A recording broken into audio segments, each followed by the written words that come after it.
मधु बहुत खुश थी कि उसे भी कोई चाहने वाला मिल गया है। किन्नरों की जिंदगी में ऐसा कम ही होता है। किन्नरों के ऊपर पैसे फेंकने वाले तो बहुत होते हैं, मगर उनके ऊपर कोई अपना दिल फेंक दे, ऐसा कभी देखा नहीं। राजा एक ऑटो रिक्शा ड्राइवर था। मधु रात के 11 बजे सहेलियों के साथ सड़क पर खड़ी थी। राजा की सांसें तेज चल रही थीं। उससे मधु का खुला हुआ कंधा देखा नहीं जा रहा था। वह गजब की खूबसूरत दिख रही थी। मधु अपनी सहेलियों से हंस हंस कर बातें कर रही थी। कुछ बातें राजा के कानों में भी पड़ रही थी, मगर पता नहीं क्यों राजा उन बातों को सुनना नहीं चाह रहा था। उसकी आंखों में इस वक्त मधु का गोरा कंधा घुसा हुआ था। स्ट्रीट लाइट की रोशनी में मधु की ड्रेस रह रहकर चमक जाती थी। उसकी ड्रेस पर ढेर सारे सितारे लगे हुए थे। मधु ने अपने बालों को खुला छोड़ रखा था। वह रह रहकर अपने बालों को कंधे के पीछे करती और कभी कभी अपनी छाती की ओर कर उंगलियों से अपनी लटों के साथ खेलती। राजा को पता नहीं था कि उसके ऑटो रिक्शे में कौन जाने वाला है, मगर वह पूरे मन से यही चाह रहा था कि मधु उसकी सवारी बन जाए। वैसा ही हुआ। मधु हंसती हुई राजा के ऑटो रिक्शे में बैठ गई। राजा ने पहली ही नज़र में उसे अपना दिल दे दिया था, एक लड़की समझकर। लेकिन जब उसे पता चला कि मधु एक किन्नर है, तब भी वह उसकी खूबसूरती के आगे सब कुछ भूल गया। बहुत खूबसूरत लग रही हो, राजा ने ऑटो रिक्शे के साइड मिरर में देखकर मधु से कहा। यह सुनकर मधु हंस दी और बोली, ऐसे मत देख पगले, प्यार हो जाएगा। मधु ने राजा की हंसी उड़ाई, मगर उसे नहीं पता था कि राजा सच कह रहा है।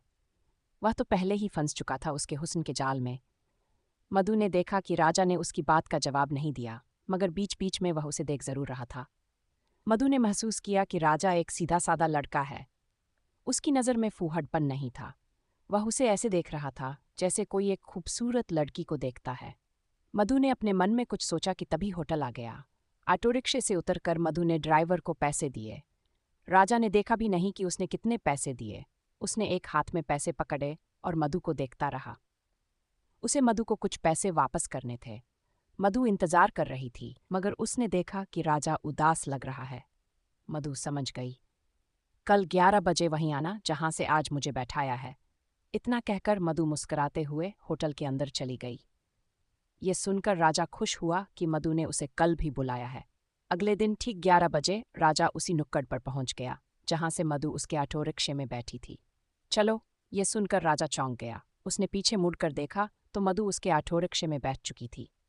किधर से आई तुम? मैं तो सामने देख रहा था। राजा थोड़ा खुलसा गया था आज।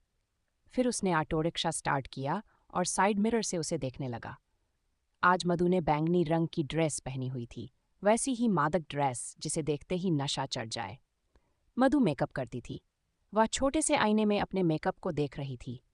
जल्दी जल्दी में आज वह ठीक से तैयार नहीं हो पाई थी। तभी उसकी नज़र राजा से टकरा गई। सामने देखकर चलाओ, मधु ने मुस्कुराकर कहा।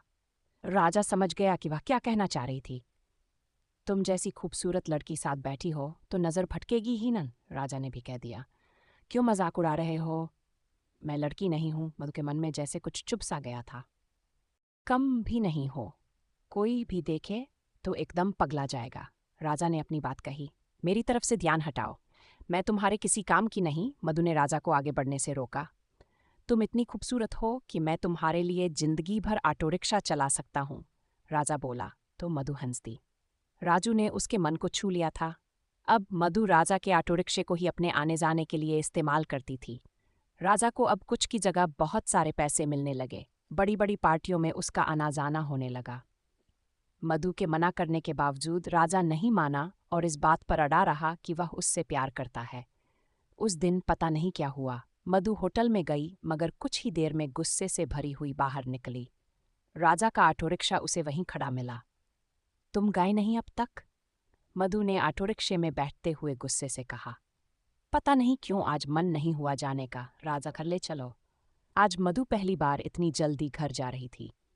ऑटो रिक्शे से उतरने के बाद मधु अपनी बिल्डिंग में जाने लगी। तभी उसने देखा कि राजा भी उसके पीछे पीछे आ रहा है। तुमको घर नहीं जाना है क्या? मधु ने पूछा। नहीं, आज तुम्हारे पास रुकने का मन है। अच्छा, कहकर मधु आगे बढ़ गई। वह बड़े से घर में अकेले रहती थी। घर में घुसते ही मधु ने अपनी ड्रेस ऐसे उतारी जैसे वह इस ड्रेस से खूब नाराज हो। उसे ये भी ख्याल नहीं आया कि आज उसके साथ कोई और भी आया है। राजा बड़ी बड़ी आंखों से मधु को कपड़े उतारते देख रहा था। उसने पीले रंग की ड्रेस पहनी थी जो उसने अभी अभी उतारी थी। अब उसके भरे हुए सीने पर काले रंग की ब्रा दिख रही थी, जिससे उसका हुस्न जितना ढका हुआ था उससे ज्यादा दिख रहा था। ये देख राजा के मुंह में पानी आ गया। उससे रहा नहीं गया और उसने मधु के पूरे जिस्म पर अपनी नजर दौड़ा दी। पूरी औरत तो लगती थी मधु। मधु सोफे पर ऐसे बैठ गई मानो उसे राजा से कोई शर्म नहीं आ रही थी। कुछ खाओगे? पूछकर मधु ने राजा का ध्यान भंग किया। राजा ने भी कह दिया हाँ। राजा इस वक्त मधु की खुली जांघों को घूर रहा था जो एक दूसरे पर चढ़ी हुई थीं। मधु को उसने पहली बार इतना खुलकर देखा था। मधु की तरफ से कोई मनाही न देख उसका हौसला बढ़ गया और वह मधु के पास बैठ गया। मधु ने अपनी आंखें बंद कर ली। राजा ने उसके होंठों को अपनी उंगली से छुआ। फिर उसने मधु के पूरे जिस्म को अपनी उंगली से छुआ। राजा को अपने पास पाकर मधु बहुत खुश थी। अब यह सिलसिला बहुत तेजी से आगे बढ़ने लगा। दोनों एक दूसरे की बाहों में घंटों पड़े रहते। अपने धंधे के बाद भी मधु अब खुश रहने लगी थी। उसका बड़े बड़े अमीरों से वास्ता पड़ता था। बड़े बड़े लोग भी अजीब शौक रखते हैं और ऐसे ही एक अजीब शौक को पूरा करने के लिए मधु जैसी किन्नरों की ज़रूरत पड़ती है। मधु बस कहने को किन्नर थी, वरना उसके हुस्न के आगे अच्छी अच्छी लड़कियां पानी भरें। यही वजह थी कि उसे उसके काम के औरों से ज़्यादा पैसे मिलते थे।